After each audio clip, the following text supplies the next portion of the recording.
script. Can you imagine the trouble I would get into? I would get into so much trouble if you talked to me.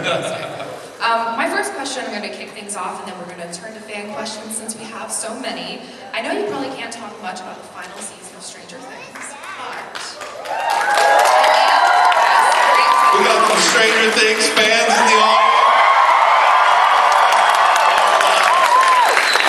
Curious to know, we finally got the culmination of the will they, won't they with Joyce and Hopper, and I'm curious how that will inform a lot of the choices that you make in season 5, in broad strokes. Okay, so Stranger Things, season 5, final season of this beloved show that we all love so much. It will be ending 4, if you don't know, this is just like technical data, 4 episodes Thanksgiving, 3 episodes Christmas, and then they'll make you wait and they're gonna ruin your New Year's Eve with the finale. But hopefully they'll release it like 6 p.m. or something, and then you can go out afterwards. We'll see. Yeah, so we've shot it. We shot it all last year. It took a year to make for 8 episodes, which is a very long time to shoot a television show. It's extremely cinematic. It's extremely big. Like, I think if you watch the show and if you're a fan of the show, you've seen like each season get progressively bigger. Season 4 being the biggest, we had like, a lot of different locations out in the desert. There were helicopters and stuff. There was Hopper in that gladiatorial combat pit with the Demogorgon and stuff. All kinds of Creole Vecna stuff in this weird upside down world.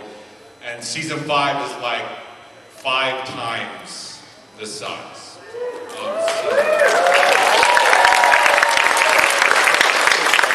Just the scope and the scale of the production was immense. It almost killed all of us shooting it. But we are still around. But yeah, fundamentally, I also think what the Duffers were trying to do was to wrap up, a lot of what we call the OG storylines. The cast got kind of sprawling, a lot of things, and then we, people that really watched the show from the beginning, there were a lot of character arcs that we wanted to complete and make sure there was a very satisfying payoff for. And one of those was, of course, like Hopper and Joyce. Right from that first season, they, had a weird relationship. Clearly they dated in high school and then lost touch with each other, and they each got married to different people and had terrible marriages, and came back together and begrudgingly had this kind of tension between them where they clearly loved each other but also couldn't stand each other. And so yeah, I think that season 5, we'll get to, in terms of Hopper's storyline, the 2 biggest storylines for Hopper are going to be the Joyce piece, which is obviously very big, and people loved it, calling it Jopper, and got really into it. It's very sweet to have like young kids care about a middle-aged couple. I think it's quite hilarious. Like, can't you go look at Timothy Chalamet pictures? No, it's very sweet. And then, of course, the other huge relationship arc that needs resolution is going to be Hopper and Eleven, which you saw a bit of their reunion at the end of season 4, but we're definitely going to dive in and give you a hell of a payoff for that storyline.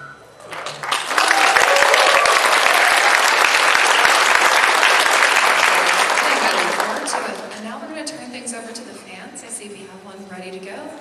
Walking to the microphone now. Oh my God. Okay. Sorry. I'm about to fangirl all over the place. Can you speak a little bit, I guess, about any personal experiences? You don't have to get personal, obviously, but personal experiences that informed your characters that you play, any characters that you play, Yeah, not sure. necessarily Hopper. Yeah, I mean, I think that, you know, I love acting. I've always done it since I was 5 years old, and I played the Tin Man in The Wizard of Oz. Thank you. Like some of you have seen that performance, I think. But I really loved what acting allows you to do, because it allows you to tell the truth through a mask.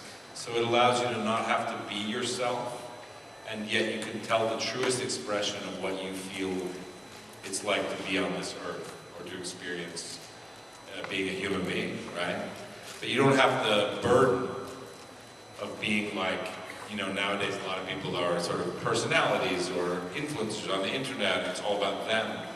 And I hate when it's about me. Because I feel like when it's about me, it's not really about me. It's about... I hate to interrupt everybody, but everybody, a huge round of applause. MR.GEEKMEOUT!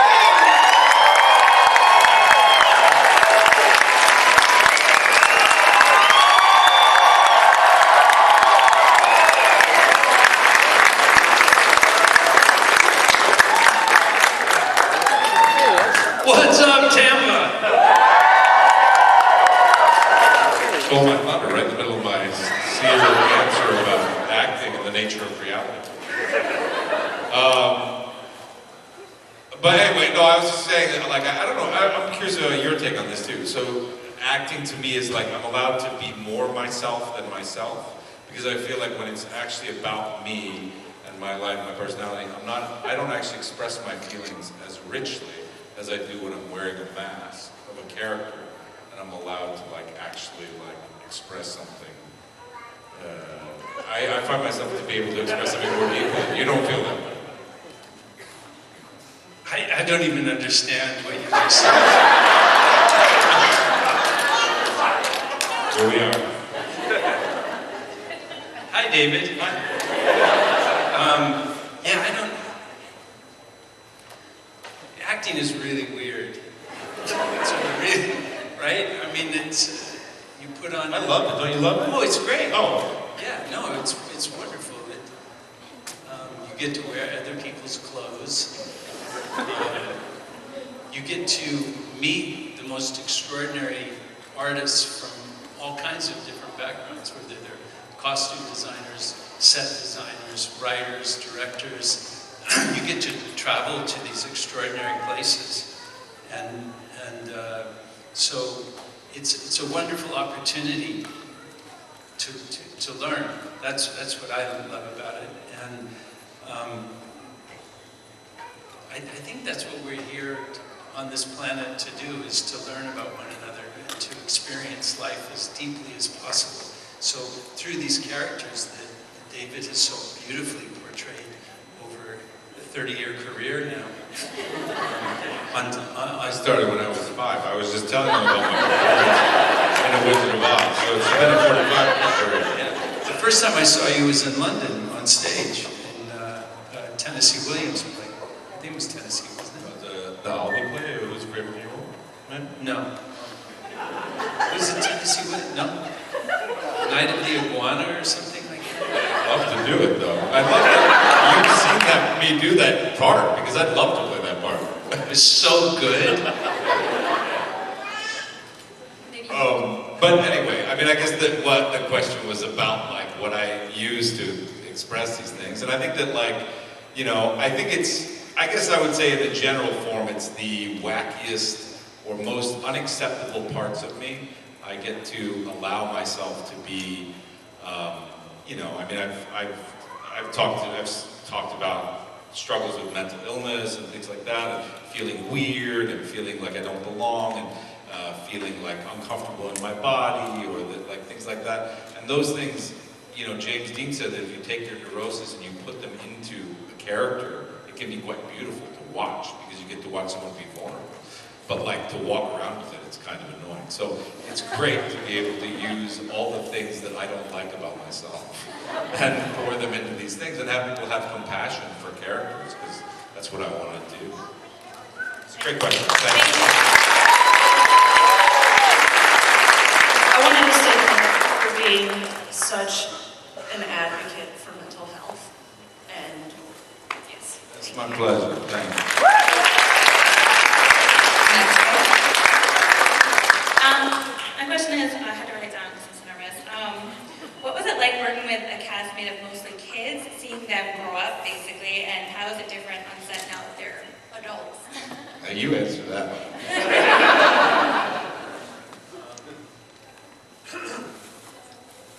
You know, the first day in season 1, the Duffer Brothers and Sean Levy, the producer and director of many of the episodes, were so excited that I was going to meet this young girl, Millie Bobby Brown. They said she's really wonderful, and she was 11 years old, and she was a child. And when they were ready to shoot, they said, "We're ready. Do you need anything?" She said, "I just need a moment." And she kind of went someplace and focused, and then she took her hand away, and she said, "I'm ready." And man, was she ready. She, you know, there's an expression that they use from old Hollywood. They say the it factor. Millie has it, and as do so many of the children that are on the show. So for me, I didn't really work with the other kids, as you know, but working with Millie was a great pleasure, and it's been wonderful to watch her grow up and become a woman, to officiate her wedding. It was.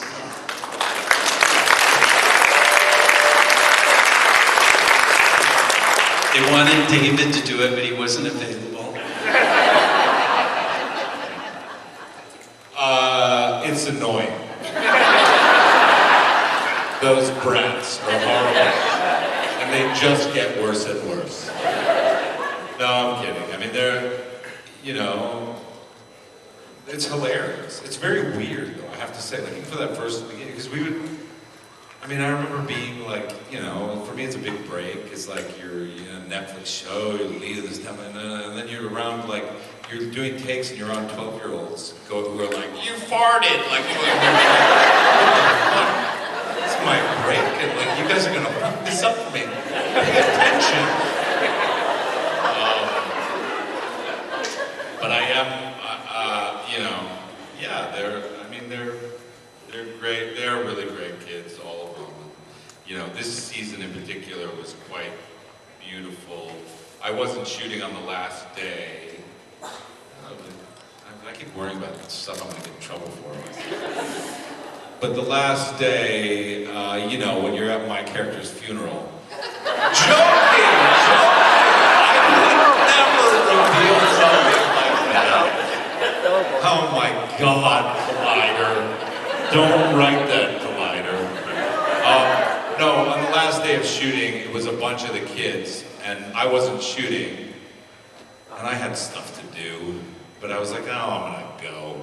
And I went, and it was pretty adorable. Because, I mean, I think one of the most beautiful things about the show is the fact that these kids all grew up on this show. And a lot of you, if you're younger and you like the show, you grew up with them. Or you have kids that watch the show with you, and you are like the parents of these kids. I mean, I feel that same sort of thing. So I was there that final day, and just the amount of crying.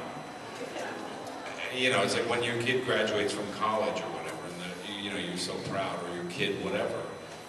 The amount of tears coming out of these children, the amount of, like, you know, it was pretty beautiful. So it's been like definitely like a roller coaster ride.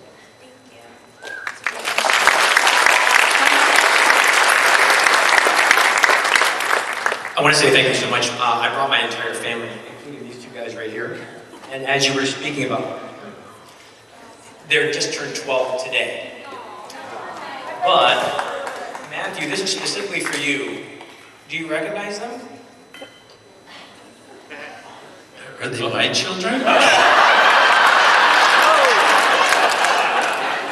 They spend enough time with you, you could probably think that. This is 16 and 17, Ethan and Oliver. Oh, jeez. We didn't know that you were going to be here, and my wife caught it on Facebook, and she's like, "Oh, we should go," and I'm like, "Yes, we should." So it is their birthday literally today, 12, but they are huge fans, of course, obviously, of the show. Season 4 is the best. But I think that the one question that they had was, are you sad that they are now dead? I'm not responsible. Dr. Brenner is not responsible. Wow. They got big, didn't they? Yeah, they were very confused because they thought that Dr. Brenner, me, was going to be really mean and that it was going to be really scary. And I think they were very confused because obviously I'm a nice guy. And so, is that, ask them. Oliver? Yeah. And Ethan. Did I frighten you when we were on set? No, I was a really nice guy. They actually all remarked that you were actually ridiculously nice. Spent time with them, did pictures like with your camera like this, and that's all we did was hear all the nice. Because I didn't go, my wife was there for the 2 months that they were filming. But Collider, you can write about all that. But no, they said you were so nice and so sweet, and you helped them a lot, and they thought that it was awesome. It's nice to see them again. Especially like your pictures and stuff. And they were disappointed that they never got to see you because you were off filming other places. So, anyway, thank you so much.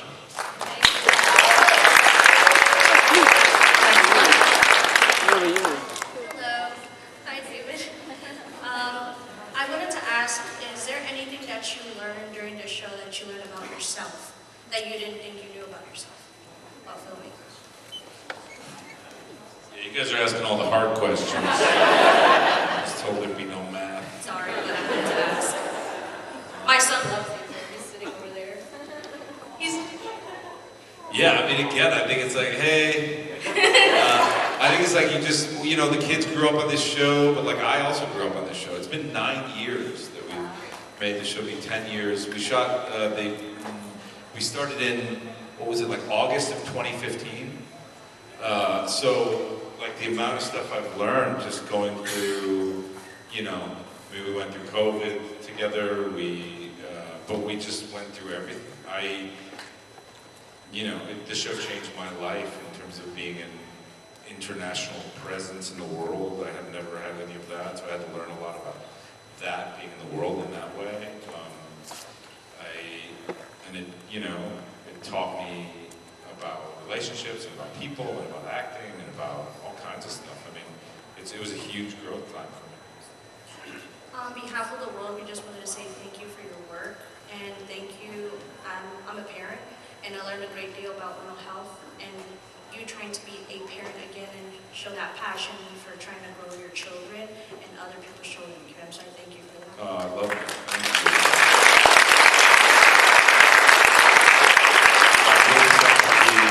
The mouthpiece of the world.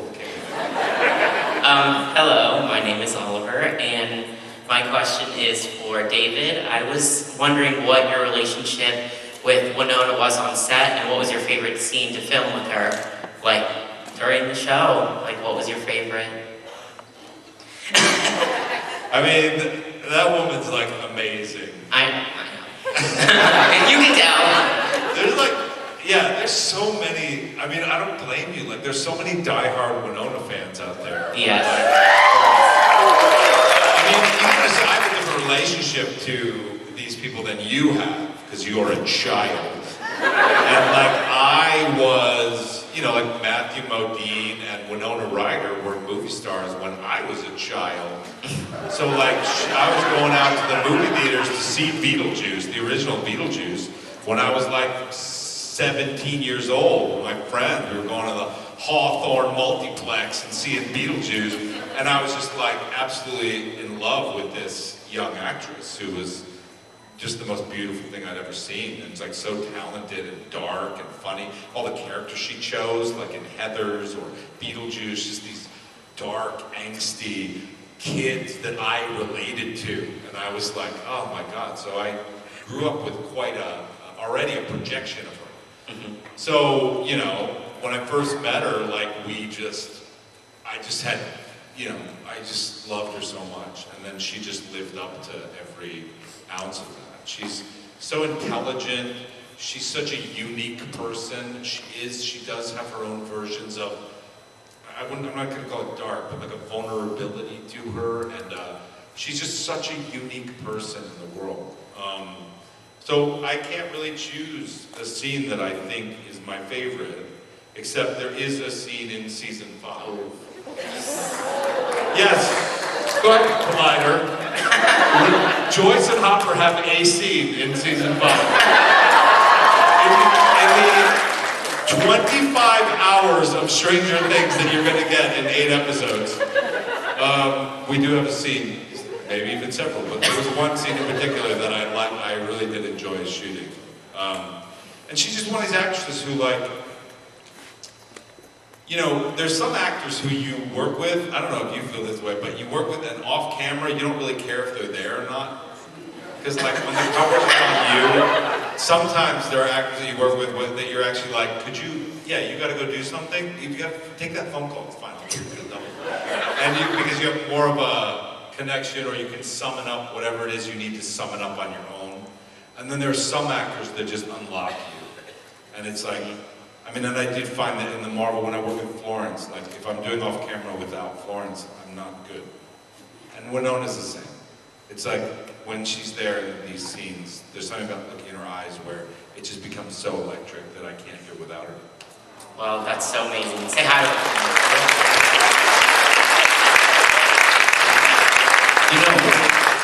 You don't know this. I did a music video with Winona. Yeah, sorry. Yeah, it's you know the singer Reuion? So he wrote an incredible song called A Love So Beautiful. And in the video, the music video, I'm a clown and she's a trapeze artist. And she's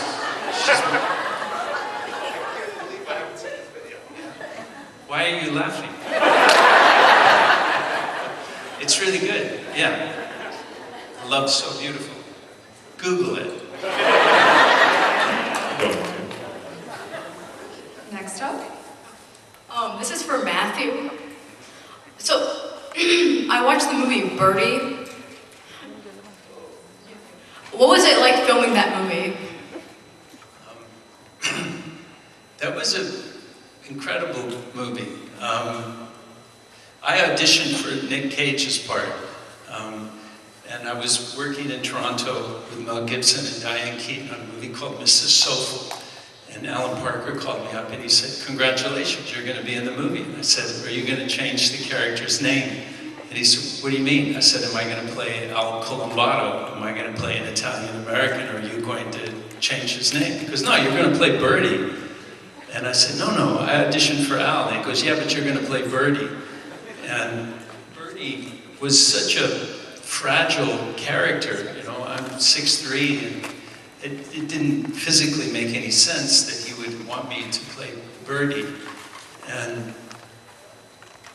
I'm not a religious person, I'm spiritual. I believe that we all have the placebo effect. The placebo effect works, therefore the placebo effect works. And I got down on my hands and knees and begged everybody that had ever been misunderstood or beaten up by life, suffering from post-traumatic stress, to help me to play that role. And I'm not kidding you, I felt like a rush of souls came into my body and lifted me up and guided me. I don't even feel like I played Birdie. I felt like I was manifesting for all of the people who were Birdie. It was pretty special.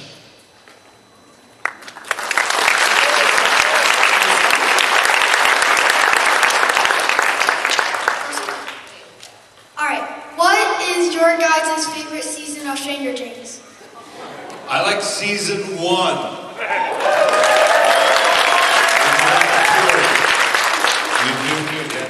It was very simple, and we didn't know what the upside down was, and we were all struggling, and Joyce said to save up money to make copies for, see if she had enough money to make copies for the missing poster for her son that was missing. There's very beautiful small town stuff in there that I thought was quite moving, and there was a lot of mystery still. Okay, thank you. Hi guys, I love the show. What was your reaction filming the first and last season of Stranger Things? I can't talk about the last season. There's a love scene between Hopper and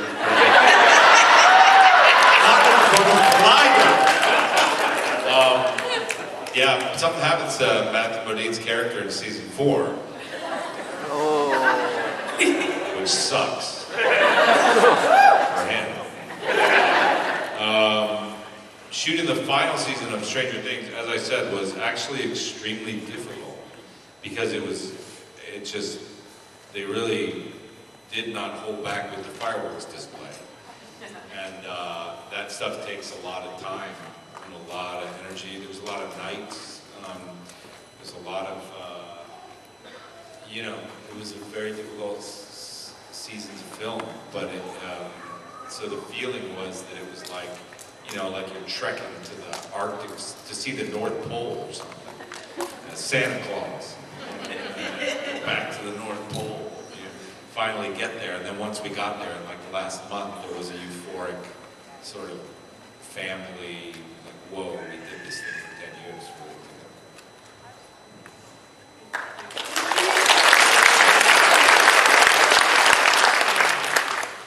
Hi, my name's Chaz. Question for both of you guys. You guys are both so ingrained in like nerd and pop culture at this point. I want to know, like, what is both of you guys' childhood dream franchise that you would like to be a part of, or even reboot, as obscure as you want to go with it? Has anyone ever said you look like Jack Black? Several times, yes. I take it as a compliment, thank you. It's a great compliment. I know, he's a sexy man.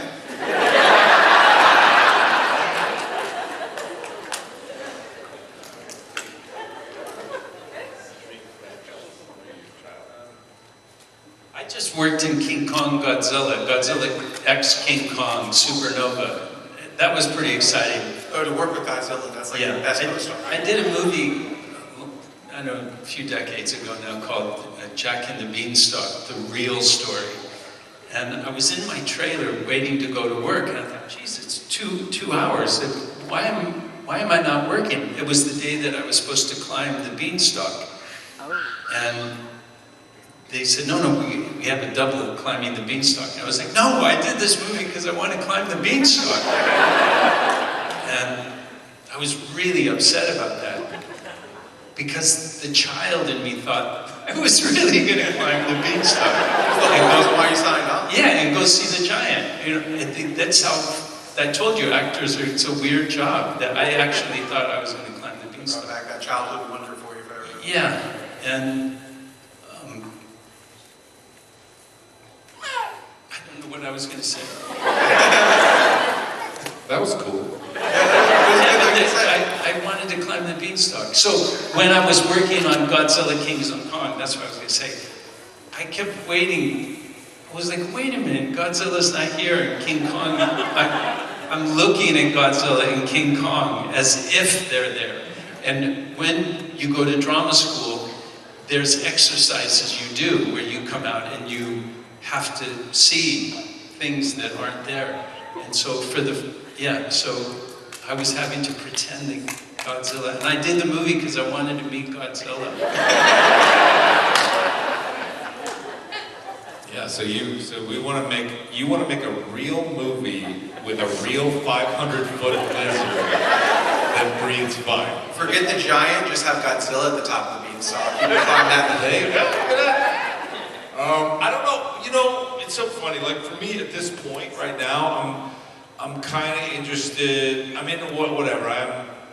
I love this world. And I'm going to shoot the sequel to Violent Night in like 4 weeks.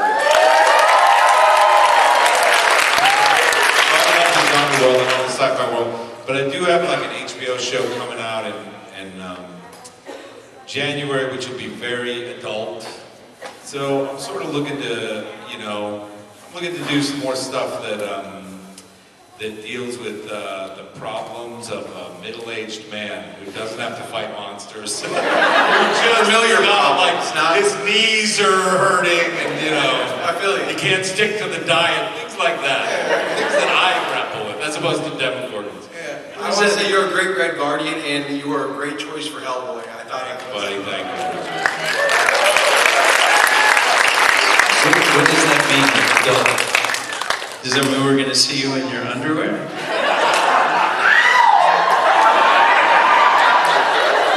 You're not gonna like it. It's a comedy. It's a dark comedy. That's why we put me in my underwear. Hi. What was your first paid job as an actor? It's for David. Oh wow, that's a great question. Okay, so I did something called rep theater, so summer stock. So I went to school, I went to college, and my freshman year of college, I really wanted to be an actor. So I auditioned for something called the New England Theater Conference, which was the NETC. So you went into an amphitheater and there were 50 or 100 people and you did a monologue, 2 monologues, a minute each. And then theaters would call you back. And I got hired at the theater at Monmouth, which was in Maine. And we did 4 Shakespeare plays in floating rep for 3 months.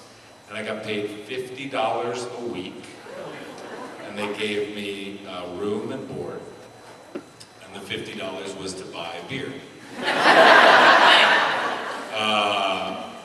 And it was, and I remember, I'll tell you a funny story. So like, I dated a girl who had done TV in LA. She was doing a TV show, and I talked to her, and the producers of that show were like 50-year-old guys. And they were very successful television producers. And they said, oh my God, your boyfriend's doing theater in Maine for $50 a week. That was the most fun I've ever had as a young person. I was so mad at them because I was like, I'm like broke and I'm not doing anything real, and you guys are doing TV and you're big shots. And like, how could you condescend to me in that way? And I can say now as like a 50-year-old TV guy, like, that was the most fun I've ever had. Thank you. Hey guys, I'm Luke, originally from Pleasantville, New York, and so I have New York questions, one for each of you. David, first off, I know you're from White Plains. What's your favorite place to go? White Plains, and then for Matthew, what's your outlook on the upcoming Knicks season? Yeah. Oh yeah, they fired the coach though. Why did they fire that coach? Dumb. You can quote us, Collider. See if we get tickets still. My favorite thing to do in White Plains, come on, bro. It was like 20, 30 something years ago. I used to go to the Galleria Mall, which I don't even think is there anymore, but when I was going, it was like kind of scary, and I loved it. And I would go and like just go to the, again, what can we relate on anymore? Like I would go to CD stores. Like I would go to Tower Records at the Galleria Mall. Huh? I collect vinyls. Okay, it's coming back around maybe. But yeah, I'd just go to the Galleria Mall. But I worked at a pizza shop in Pleasantville delivering pizzas. I was terrible. We didn't have Google Maps back then either. I would always get lost, and I would show up at your door 3 hours late with a very cold pizza. Yeah, I was a very bad delivery person. Well, Indiana lost their guy, and Boston lost their guy. So the Knicks have a pretty good chance unless we lose our guy. Boy, it's a horrible tear. You know, I apologize about the socks. It was 6 o'clock this morning when I left New York City, and I just reached in and put socks on. I didn't really notice that I was wearing orange socks. So, Jalen Brunson, I just want him to stay healthy, and I hope that we made some trades. What's the coach's name? Brown. His name Brown? Mike Brown, yeah. He's a good coach, right? Yeah, he is. So, fingers crossed we make the playoffs. Yeah. Thank you. Yeah. Have a good one. Very fun question. Next up. Hi, if you could be any character, any other character from Stranger Things, what character would you want to be and why for both of you?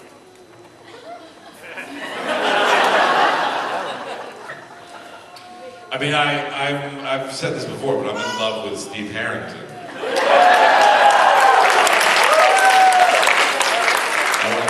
I want to be him. It has to be 11, you know, I want to Because the child in me is going to think that I can do all this stuff. I'm going to make trucks fly through the air and break people's arms. You know, the funny thing about it is, people always say Brenner's a bad guy. But if you think about all the people that 11 has killed,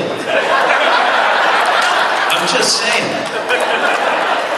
You've been on this tip for 8 years. About what a good guy. The redemption for Brenner kick. Thank you. Question, next up. So I know that you guys finished.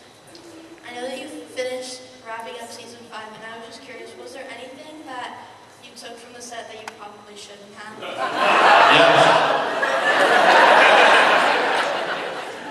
You know, in season 4, have you seen season 4? So you know how I pick up a sword at the end and I slice off the diamond? That sword is an exact replica of the Conan the Barbarian sword called the Atlantean sword. And they had 3 rubbers of them, but they're big, heavy rubber-like swords. I stole one.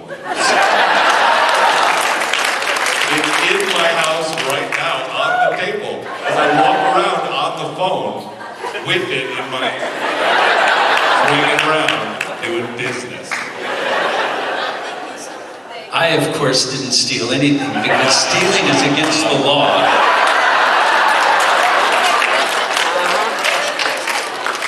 Very fun question. Next up. Hi, I'm Isabella, and I was wondering if you both can answer. What was one of your favorite scenes to film during the whole show in general?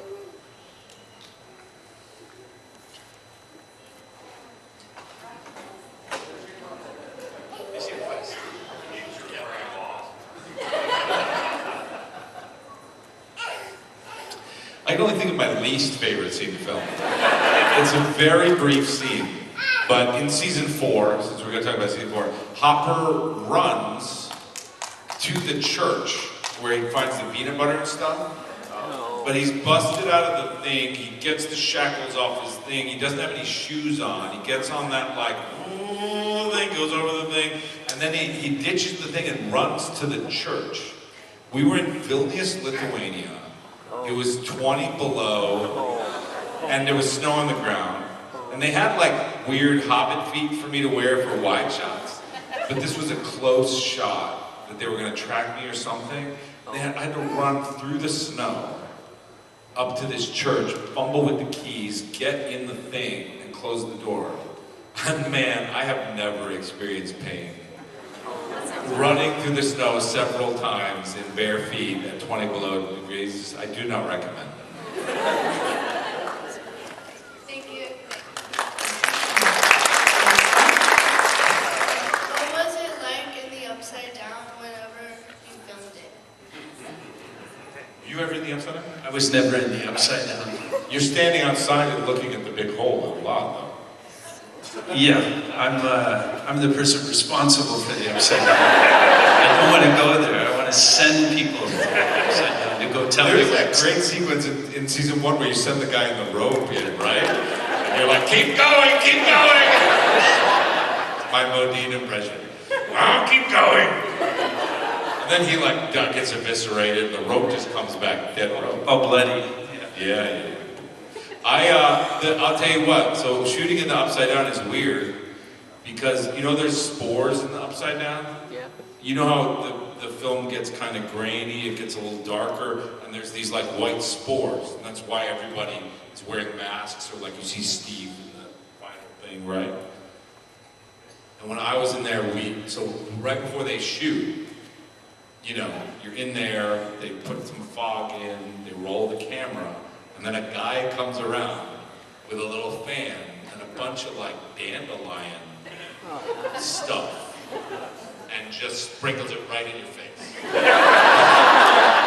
And so then they go, okay, and action! And a piece always inevitably lands right in your eye, and you work with that, and then immediately goes up your nose. And you're like, cut. It's very hard to shoot the Upside Down because of those spores. Is that what you wanted to hear? That's not what you wanted. It's so cool. I feel like I'm like doing what Odin with the Godzilla, the real life Godzilla.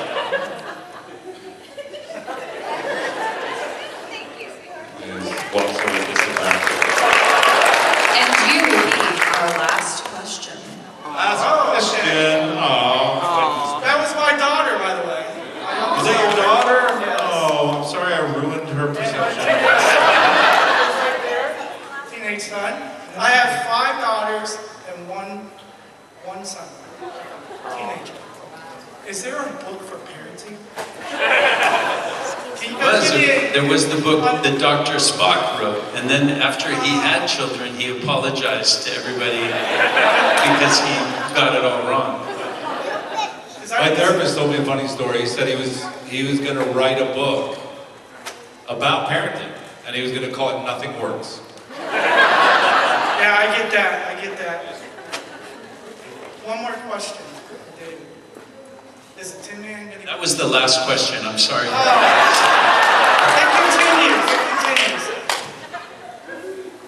Will the Tin Man get his heart from Joyce next season? What was the question? I mean, look, he's bringing it back to my early work. 5 years old, White Plains kindergarten. It all goes around, right? I do not want to spoil it for you. I will tell you that I've said this too. Episode 8 of season 4, we all sat around and did a read-through, just the cast, and I have never seen so much crying in my life. Not always bad crying. There's just crying to the perfection and the beauty of it all as well. But it is definitely, this season will take you on a ride of all kind of dimensions, and will put people in the places where they need to be. And it felt satisfying because there were things throughout the show, even in season 1, that I sort of knew couldn't exist and can't exist. And like, it feels right, the season, but it also is very moving.